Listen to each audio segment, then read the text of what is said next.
y combustible. Yo le prendo fuego y yo utilizo el humo. El humo sale con ceniza y con polvo, entonces tengo un par de filtros para que el humo llegue lo más limpio posible al motor.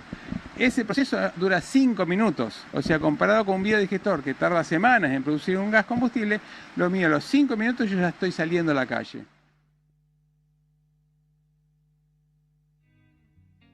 Estoy preguntando. Sí, te estoy preguntando la hora. Tenés 17, reloj, celular. Yo no tengo ningún dispositivo. 17:16.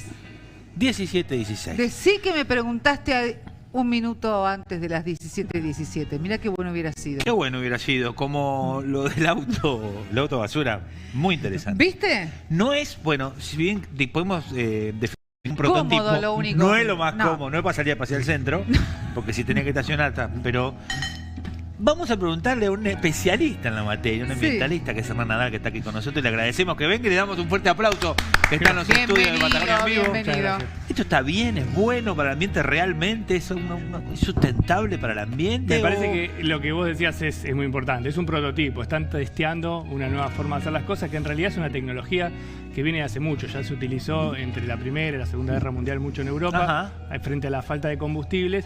Pero lo que está bueno, lo que está haciendo esta persona es poner en cuestión qué pasa con los combustibles fósiles, la necesidad que tenemos de los combustibles fósiles y, bueno, cómo se puede llegar adelante, soluciones para tratar de salir de eso que nos pone en un aprieto, por un lado, de los recursos y por otro lado, por la crisis económica y social y climática que estamos generando en todo el mundo, ¿no? Sí, y una crisis que tiene punto final, porque todos saben que en un momento se va a terminar, y mientras tanto van generando, pero no se termina de redondear algo como la alternativa en energía es esta.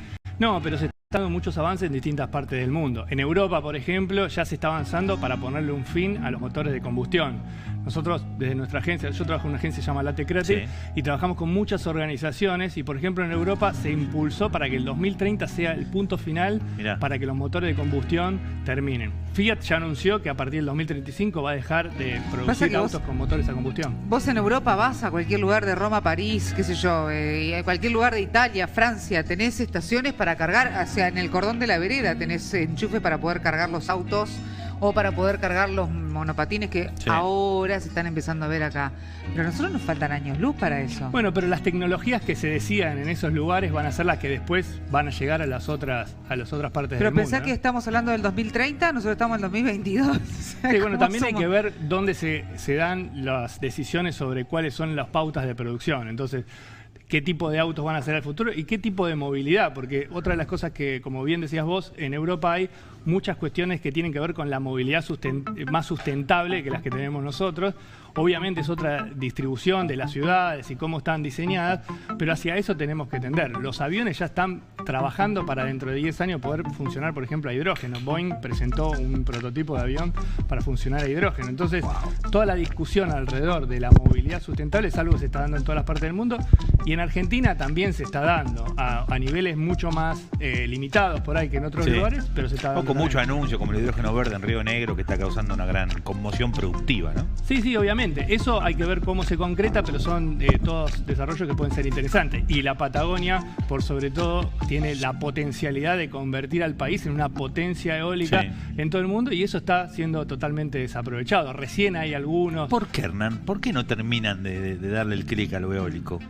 Por una cuestión simple, y tiene que ver con la visión política que falta a nivel nacional, y también por el gran lobby de la industria petrolera, que todavía sigue siendo muy grande. Nosotros tenemos en Argentina la presentación de Vaca Muerta como si fuera la gran solución de los problemas argentinos, y es el gran problema que nos va a generar, no solo por lo ambiental, sino obviamente por todos los impactos que genera el fracking, que es todavía mucho peor que la industria del petróleo tradicional. Y bueno, y eso, bueno, ustedes lo conocerán todavía mucho mejor que yo. Y teniendo en cuenta entonces ese panorama, por ejemplo, ¿es fácil entonces el debate y la discusión que se tiene que dar en el país para poder cambiar esa mentalidad y cambiar las formas? No, no es una discusión fácil, pero es una discusión que implica no solo el futuro de los argentinos, sino el futuro de todo el mundo. Los argentinos consumimos mucha energía por habitante. Somos pocos habitantes comparados a otros países, pero consumimos muchísimo.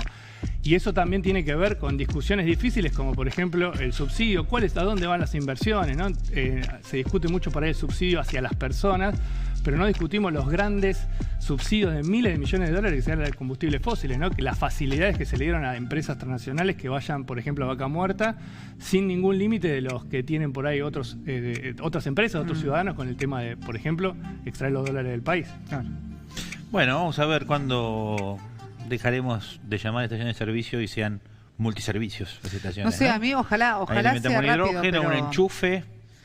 Hoy tener un auto eléctrico en Argentina imposible, ¿no? Ay, creo y las que hay motos dos... eléctricas también, creo, ¿no? Bueno, hoy justamente me llevé por delante algunas motos que son, te juro, en serio, me llevé por delante, porque estaban un montón estacionadas y tenías ahí motos que se pueden enchufar. Sí. Lo mismo que las bicis o lo mismo que los monopatines. Sí, pero monopatín en un 220 lo sacás, pero no sé si las motos no tienen otro No, sistema, el problema es de dónde sale la energía para Ese es el tema, poder para abastecerlo. abastecer la electricidad, Claro. porque si vos estás quemando combustibles fósiles para generar electricidad, es más eficiente el motor de combustión. Entonces, lo que hay que hacer es generar toda... Bueno, acá se dio una discusión cuando iban a traer colectivos eléctricos para la ciudad de Buenos Aires, cual. sin tener pensado dónde los iban a cargar. Por ejemplo, y si iba a dar el sistema abasto para poder cargar todos esos colectivos. Imagínate si te sube un poco la temperatura y se te corta la luz. Esto requiere una planificación, la verdad, a mediano y largo plazo. Cambiar la matriz energética de un país es difícil, Claro. y cambiar la estructura de movilidad también, ¿no? Entonces,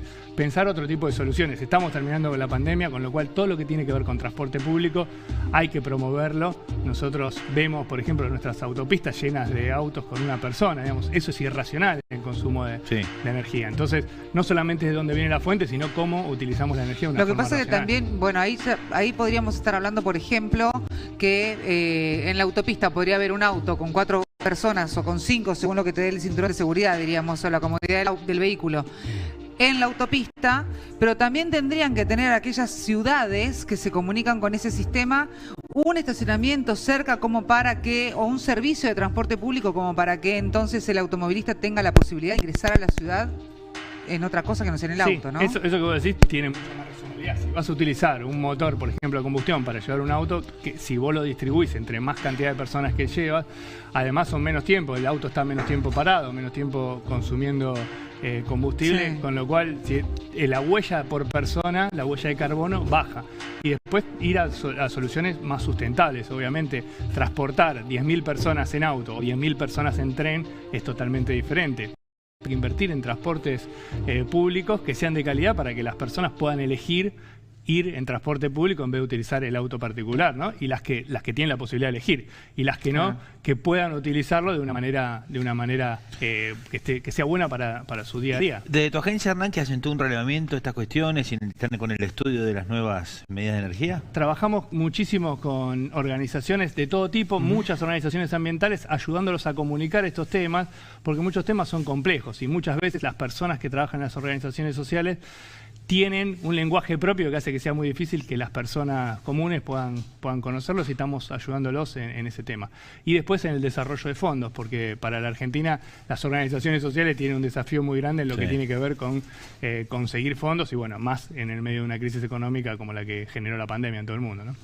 Lo que pasa es que los fondos también tienen que ver de quién llegan, ¿no? Sí. Hay que encontrar quien quiera poner el dinero. Sí, pero cuando las organizaciones plantean los problemas que tienen y los problemas que van a resolver, generalmente se dona. Obviamente en América Latina la cantidad de donantes comparado a otros lugares, los donantes individuales, Porque hay ¿no? otra conciencia, ¿no? Sí, es una cuestión cultural. Claro. En América Latina la gente está acostumbrada a donar más bienes, ¿no? Cosas por ahí cuando hay una emergencia, y hay una cuestión de transparencia también que hace que se desconfíen las instituciones. Sin embargo, las organizaciones sociales es una de las instituciones donde más se confía comparado a otro tipo de instituciones o industrias, ¿no? ¿Cómo se pueden comunicar con la agencia? ¿Tenés una página web? Me pueden encontrar en redes sociales como Sí. Hernán Nadal, es lo más fácil, y si no, leatecreative.com, también está la página de la agencia. Bien, impecable. Bueno, Hernán, para un tener en gusto. cuenta. Tengo un montón de preguntas para Sí. Hernán, pero hoy estamos medio apurados. Sí. Así que le voy a invitar para que vuelva.